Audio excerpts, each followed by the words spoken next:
किसी और के लिए वो अपनी शादी तक छोड़ रहा है। मतलब यही है कि प्रणय के लिए उसकी अहमियत यूसुफा से कम है। टीना फोन करने से पहले 2 घंटे इंतजार कर चुकी थी। किसी और दिन उसका कोई चांस ही नहीं, टीना ने झुंझलाते हुए खुद से कहा। वो बहुत उदास हो गई थी, उसे बहुत दुख हो रहा था। वो जैसे ही घर जाने के लिए निकलने को हुई कि तभी उसकी नजर एक हैंडसम लड़के पर पड़ी। उस लंबे और हैंडसम लड़के ने नीले रंग का शर्ट और ब्लैक पैंट पहन रखी थी, जिसमें उसका शानदार व्यक्तित्व और खिलकर नजर आ रहा था। वो किसी हीरो से कम नहीं लग रहा था। अचानक टीना शॉक में पड़ गई, क्योंकि वो शख्स कोई और नहीं, रणविजय रावत था, RR एंटरटेनमेंट का CEO। टीना जब फेमस थी तब एक बार उससे किसी अवार्ड फंक्शन में मिली थी। इस इंडस्ट्री में ऐसा कोई नहीं था जो इस इंडस्ट्री के किंग को ना जानता हो। वो यहाँ क्यों आया होगा? अभी टीना के मन में ये चल ही रहा था कि तभी रणविजय का असिस्टेंट उसके पास आया और उसकी आवाज टीना को सुनाई देने लगी। सर, रूही फोन नहीं उठा रही है और ना ही वो अभी तक यहाँ आई है। रणविजय के चेहरे पर कुछ परेशानी सी दिखाई देने लगी, लेकिन उसकी आवाज में एटीट्यूड साफ झलक रहा था। उसे कांटेक्ट करो और कहो कि अगर वो 10 मिनट में यहाँ नहीं आए तो उसे आने की कोई जरूरत नहीं है। असिस्टेंट हिचकिचाया, फिर उसने रणविजय को कहा, सर एक्चुअली उसने मैसेज किया है कि वो जिस लड़की से प्यार करती है वो उसके साथ जा रही है और वो आपसे शादी नहीं करना चाहती। रणविजय ये सब सुनकर बोला, हाँ कोई बात नहीं, इट्स हर लॉस। रणविजय गुर्राया, तुम्हारे पास आधा घंटा है, कोई भी लड़की ढूंढ कर लाओ, शादी तो मैं आज ही करूंगा। असिस्टेंट ये सुनकर चक्कर में आ गया। आधे घंटे में लड़की को ढूंढना और उसे रणविजय से शादी करने के लिए तैयार करना बहुत मुश्किल काम था, लेकिन उनके पास और कोई ऑप्शन भी तो नहीं है। अपने चक्कर खाते मन में ये सोचते हुए वो जल्दी से फोन पर किसी का नंबर मिलाने लगा। रणविजय भले ही एंटरटेनमेंट इंडस्ट्री का किंग था, उसके आगे बड़े बड़े मॉडल्स, एक्टर्स, प्रभावशाली लोग सब झुके हुए से नजर आते थे, लेकिन इस सिचुएशन में वो भी थोड़ा परेशान दिख रहा था। उसके परिवार का उस पर लगातार दबाव बना हुआ था कि वो शादी कर ले। यहाँ तक कि एक अमीर परिवार की लड़की से शादी के लिए वो उसे बहुत फोर्स कर रहे थे। रणविजय को जितना अपने काम से प्यार था, उसका 1% भी किसी लड़की से नहीं था। वैसे भी वो अपने परिवार द्वारा पसंद की गई लड़की से शादी नहीं करना चाहता था, इसीलिए उसने अपने असिस्टेंट की हेल्प से एक लड़की से शादी करने का प्लान किया था। उसे बिल्कुल भी आइडिया नहीं था कि उसका प्लान ऐसे फेल हो जाएगा। रणविजय की पोजीशन और इंडस्ट्री में इस पोजीशन के कारण हजारों लड़कियां उसके पीछे पागल थीं और उसके एक इशारे पर पिच जाने को तैयार हो जाती, हजारों झूठ बोलने को तैयार हो जाती। अचानक वहां खड़ी टीना के मन में एक आइडिया आया और उसने आगे बढ़कर उस आइडिया को पूरा करने का निर्णय किया। वो अचानक रणविजय के सामने पहुंची और बोली, हेलो रणविजय जी, आप जिस लड़की से शादी करने आए हैं वो यहाँ नहीं आई, और मैं जिस लड़की से शादी करने वाली थी वो भी यहाँ नहीं आया है।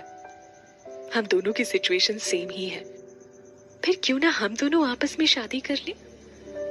रणविजय का असिस्टेंट ये सुनकर शॉक हो गया। इस लड़की के अंदर इतनी हिम्मत कहां से आई?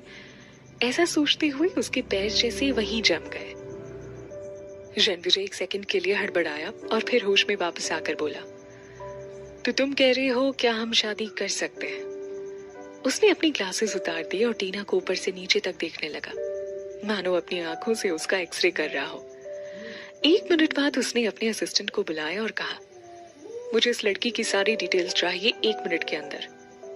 उसका असिस्टेंट टीना को पहचानता था। उसने तुरंत ही एक गूगल सर्च किया और सारी फाइंडिंग्स रणविजय को दिखाई। सारी डिटेल्स पढ़ने के बाद रणविजय ने अपने होंठ को काटते हुए कहा, लेट्स गेट मैरिड। प्रणय ने उसके प्यार का ऐसे मजाक उड़ाया था जिससे टीना बहुत दुखी थी। बाकी लड़कियों की तरह टीना खुद को कमजोर और इमोशनल नहीं समझती थी, पर प्रणय के धोखे से वो टूट सी गई थी। हालांकि उसके धोखे ने उसे एक ऐसी अपॉर्चुनिटी दी थी जिससे वो प्रणय से बदला ले सकती थी, वो भी एक नए तरीके से। उन दोनों का मैरिज प्रोसीजर बहुत जल्दी निपट गया। आधे घंटे में ही उसे रणविजय की पत्नी घोषित कर दिया गया। अगले 20 मिनट में उनके हाथ में उनका मैरिज सर्टिफिकेट था। अब अब टीना ऑफिशियली टीना रणविजय रावत बन चुकी थी। क्या मैं अकेले में आपसे बात कर सकती हूँ? सब निपट जाने के बाद टीना रणविजय से बोली। हम कार में पहुंचने की बात करें तो अच्छा होगा। अपनी ग्लासेस आंखों पर चढ़ाता हुआ रणविजय बोला और मैरिज रजिस्ट्रार के ऑफिस से बाहर निकल गया। टीना जल्दी जल्दी उसके पीछे गई और बाहर खड़ी शानदार रोल्स रॉयस में बैठ गई। इससे पहले कि वो कुछ कहती, रणविजय उसकी ओर घूमा और बोला, थैंक यू फॉर मैरिंग मी। गहरी सांस छोड़ते हुए उसने कहना जारी रखा, इसके बदले तुम्हें जो भी चाहिए वो तुम बता सकती हो सकता है मैं वो तुरंत ही अरेंज करवा दूं। मुझे कुछ भी नहीं चाहिए, टीना हिचकिचाते हुए बोली। बस मेरी 2 शर्तें हैं और मुझे लगता है आप उनमें मेरा साथ देंगे। रणविजय कुछ शांति के साथ कार में आराम से बैठते हुए बोला, बेहिचक कहो क्या शर्तें हैं? पहली शर्त तो ये है कि जब तक ऐसी सिचुएशन ना आ जाए कि आपको बताना ही पड़े, तब तक प्लीज आप हमारी शादी को पब्लिक नहीं करेंगे। टीना होठ चबाती हुई सी बोली। और दूसरी बात यह है कि आप मेरे पर्सनल मैटर में दखल नहीं देंगे। चिंता मत करिए रणविजय जी। रणविजय को परेशान होता देख टीना बोली, आप आज से मेरे पति हैं और आप मेरे साथ रहें या नहीं, लेकिन मैं ऐसा कोई काम नहीं करूंगी जिससे हमारे रिश्ते में कोई प्रॉब्लम आए, चाहे वो किसी और आदमी के पास जाने की बात ही क्यों ना हो। रणविजय उसकी बात सुनकर मुस्कुराया और कार का एसी ऑन करता हुआ बोला, तुम्हारे पास 6 महीने का वक्त है, तब तक तुम अपने सारे पर्सनल मैटर निपटा सकते हो। मैं तुम्हें तंग नहीं करूंगा।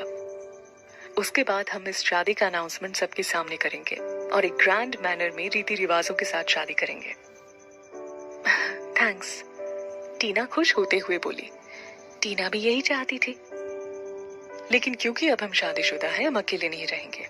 तुम बिना इन्फॉर्म किए कहीं भी नहीं जाओगी और तुम्हारे पास 3 दिन है, तब तक तुम्हें जो भी साथ लेकर आना है ले आओ, रणविजय ने टीना से कहा। हालांकि वो दोनों शादीशुदा थे, फिर भी रणविजय की ऐसी बात टीना को जस्टिफाइड लगी और उसने बिना वक्त गवाए कहा, ओके। जब दोनों ने एक दूसरे की शर्तें स्वीकार कर ली तो टीना कार से उतरी और एक तरफ बढ़ गई। कार में फैले सन्नाटे को तोड़ते हुए ड्राइवर सीट पर बैठे रणविजय के असिस्टेंट ने कहा, अब आप क्या करना चाहेंगे सर? अब आप ऑफिस जाएंगे या आप अपने बंगले पर चलकर अपने परिवार को इस शादी के बारे में बताना चाहेंगे? तुम इस टीना का पीछा करो और इसकी हर एक मूवमेंट की खबर मुझ तक पहुंचाते रहो। रणविजय उस दिशा में देखते हुए बोला जहां टीना गई थी। मैं देखता हूं मुझे क्या करना है। इतना बोलकर वो कार से उतर गया।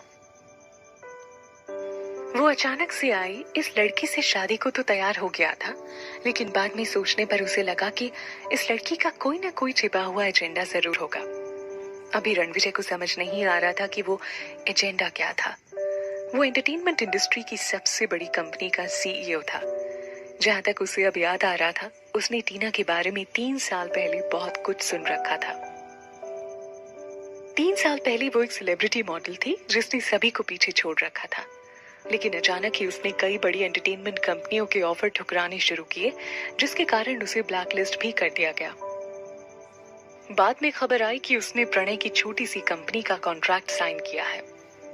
इस खबर से पूरी इंडस्ट्री हैरान हुई थी कि उसने इतनी बड़ी कंपनियों को छोड़कर इस छोटी सी कंपनी को क्यों ज्वाइन किया।